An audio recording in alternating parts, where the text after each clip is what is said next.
Millions of Australians raided their superannuation early, with an estimated $36 billion pulled from retirement savings. And right now, the ATO is checking the eligibility of those who access the early release, with concerns up to 4% weren't entitled to the cash. Let's check in with finance expert Michelle Maynard. Good afternoon, Michelle. Afternoon, Mon. Firstly, what were the requirements and who was entitled to the scheme? So the early release of super was introduced by the government as a way to get money out to the economy very, very quickly. They could take $10,000 before the 30th of June and a second up to $10,000 before the 31st of December. Now, some really key criteria. The first one was you had to be able to prove you were adversely affected by COVID. And in addition to that, you had to meet one of the following circumstances. You either had to be unemployed or receiving a government payment, or after 1 January been made redundant or had your working hours reduced by more than 20%. Now, with anything with the ATO, it was a self-assessed system, so no one was checking on the ATO end that these people were actually able to get the money.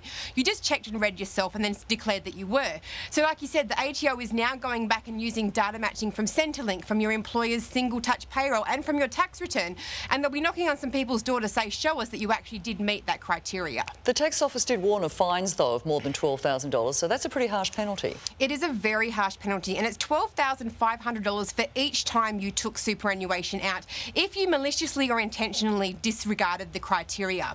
Now, for those people that misread it or didn't understand it, the ATO is saying they will not apply that penalty, but you don't get off scot-free. The super that you did take out will be added to your assessable income, and you're going to have to pay tax on that amount.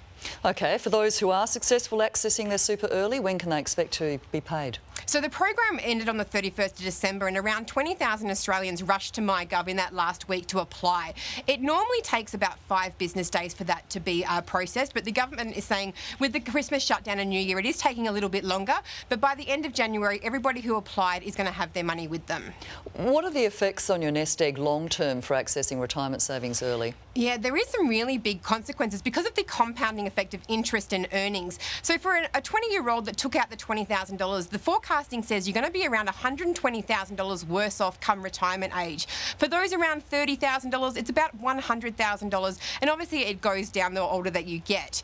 Now, the average amount taken out during the early release of super was $8,800, so it's not going to be as big a hit come retirement time, but people's savings are going to be affected, which means there is going to be some consequences when they come to retire and they need to pull on that nest egg. Very, very quickly, Michelle, if you took your super out and you've changed your mind, what are your options? Do not put it back into super without either speaking to the ATO or some financial advice. There are some consequences for doing that, so please do not do that. If you don't think you've met the criteria, contact an accountant or the ATO to talk about how you go about declaring that money in your tax return.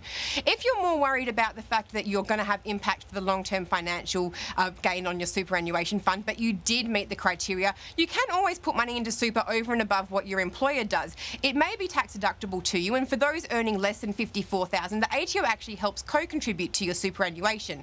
So if you're worried that you needed the money but it's going to affect your retirement, then there are ways that you can replenish that between now and retirement time. Some exceptions will still be available until 2021. So, Michelle, thank you very much for the update, though. Thanks, Mon.